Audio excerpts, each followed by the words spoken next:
Red it cold. It can get worse. It can get much worse. Can it? Yeah. That's it.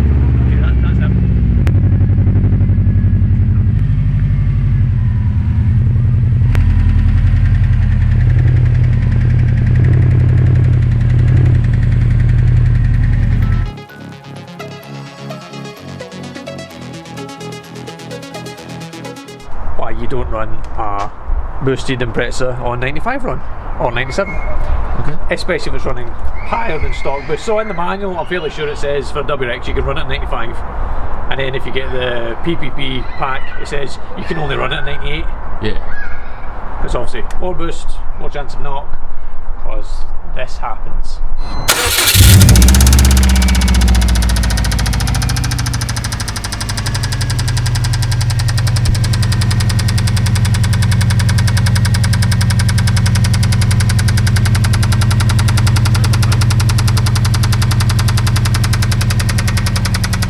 How many owners does this have now? I've no idea. Tell us how it happened. Just driving to Mass, you know, and going to the graveyard and Right. just taking it easy. Driving to He was Mass. going to visit his sick elderly grandmother. He was I was taking her to bingo actually. he was taking cookies for the local children's charity. He was taken into an orphanage. 140 miles an hour. So what was it? Which gear are you in? Third gear. All in third, and Top of third. just lost all boost. Full boost. And then At I top heard of the rev range? You lost boost? I lost a lot of boost. Or power? Power, sorry, yeah. Lost power. Lost a lot of power. That's different. That's different. You don't tend to lose anything with rod knock. What? So this thing would still run its 200 and whatever horsepower? Oh, it just aye. would be loud. It would just sound like a bag of spanners.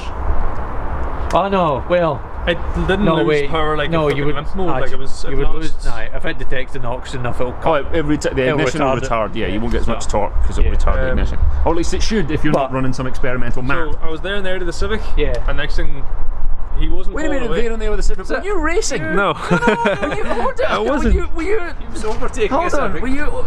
Wait. He was fucking racing. I was there and there with the Civic, and the Civic wasn't pulling away, and then it just went. I could just feel the knock. I could hear the knock. I knew there was no power, and it just started going back. It wasn't the Civic. So on and so forth. It's just to make it clear, it was a 310 brake horsepower Civic. Right, okay. not the. It was not a stock standard edition. Yeah. So therefore, it did die a warrior's death. Yeah, that's what Subarus are supposed to do. They're supposed to die a warrior's death, and you treat them nice, you give them the posh fuel, and they live longer. Yes. But ultimately, the destiny of all Subarus is to either be crashed or broken for spares. Or rust away to nothing. Or rust away to nothing. Well, what have we learned? How do we prevent it from happening in the first place? Tesco 99 right. Actual super unleaded, not semi-super unleaded. It'd probably be alright if it wasn't mapped. Yes. It was on 97, but it's still not good. It would have been fine on 95. So the good news is that it died a warrior's death. which is what you want. The good news is it didn't poke a Conrad outside the block. That Or would have, crash. If it had absolutely crashed, worse. that would have been worse. if you seized it, yeah. Yeah. Alright, Because that engine's rebuildable. well now what? What are we going to do about it? How are we going to fix it? New engine. What's that snake oil stuff you could pour in the... Slick 50. We're just going to pour in. Fix. Just pour it straight in the oil. An engine is, well, just to swap it with generic WRX engine, get one in for 700 quid. No, 2 litre block. Dink. Straight in. One for 700. 650 delivered. Woo, new project, engine swap. And new project. Finally going to use that engine hoist that you bought. Yes, and not just for lifting random objects. Engine swap, and then what? Can we dismantle the old engine and see what happens to it?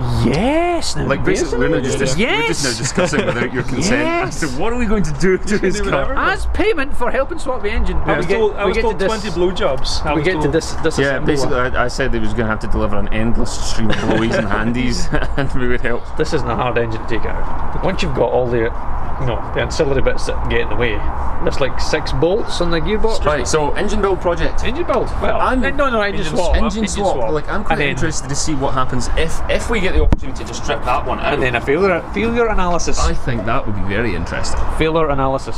Dave, you want to say goodbye to the people? Bye, people. Bye, people. That's it. Yeah, there's another whole project series coming. Watch this space.